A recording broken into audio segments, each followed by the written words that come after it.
Nakasaklog to, tsaka ito. Hindi, Here ka na, Mi.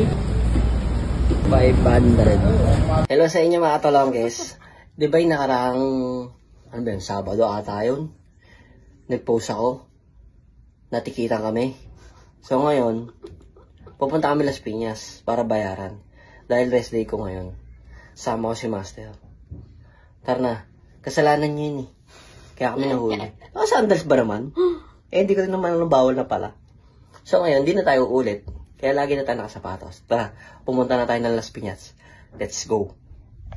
So yun na nga mga katolongis, nandito na kami para magbayad. Tara, punta natin. Simulan natin. Matubas na natin.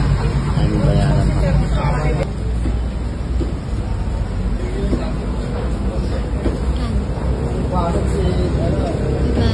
500. Tumpik na policy. Magaling. 500. Ang galing mo kasi. Deo. Ulitin mo ulit ah.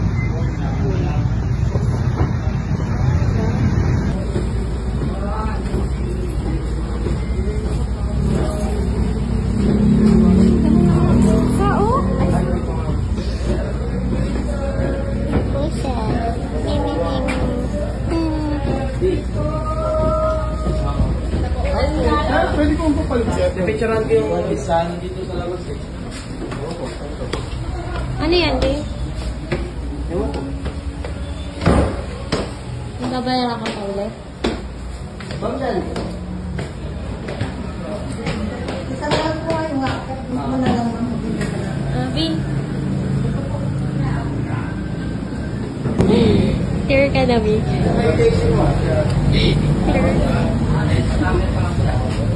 Lahat yung skin yung kasi magsapatos. Pwede po ba yung Crocs? Oo, basta yung kahit yung digomang butas kita. Nakasaklog to, tsaka ito. Hindi, sa Crocs kasi di ba meron siyang kailangan nila lang. Thank you, sir. Yan, alam mo na. Sandals ka kasi. Let's go!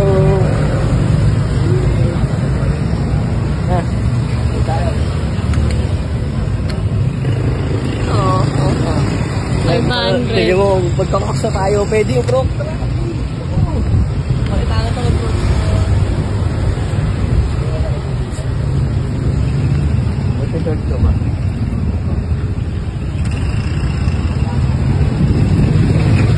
Ikaw lang naman may Crocs.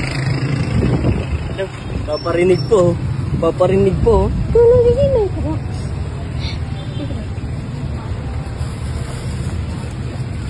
Ilabas ng Crocs. Ito na siya. Charis. Oh. Hindi naman pala Crocs eh. Hindi mag-Crocs na tayo. Oh. Pero, kailangan, pag magko-Crocs ka, bababa mo to. Yan. Para wala tayong huli. Oh, diba? Wala tayong huli pag ganyan. Kailangan lagi nakababa. Oh. Alright.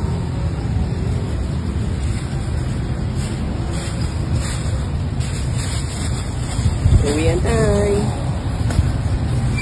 Uwi na. Nabawasan kami 500. Okay mga katolonggis, ayun na nga, cleared na tayo sa ating ticket violation. Kaya sa susunod, wag tayong maging pasaway. Alam nyo na, si Master Tolonggis nyo kasi pasaway, nag-sandals. Yung mga backride dyan, bawal na po tayong mag-sandals. Yung labas yung daliri sa paa, kailangan po yung closed shoes. Kahit yung Crocs pwede po, basta closed shoes o kahit butas siya, basta hindi po labas yung daliri natin sa paa. Sabi ng traffic enforcer na nakausap ko, nag-clear tayo para sure. So ayun nga guys, pauwi na kami ni Master. Ingat sa amin. Hello mga tolonggis, pag nahuli kayo sa Las Piñas, hindi po sa mismong munisipyo ng Las Piñas kayo magbabayad. Doon po malapit sa Casimiro sa police station or redemption ng mga ticket na nahulihan ng violation.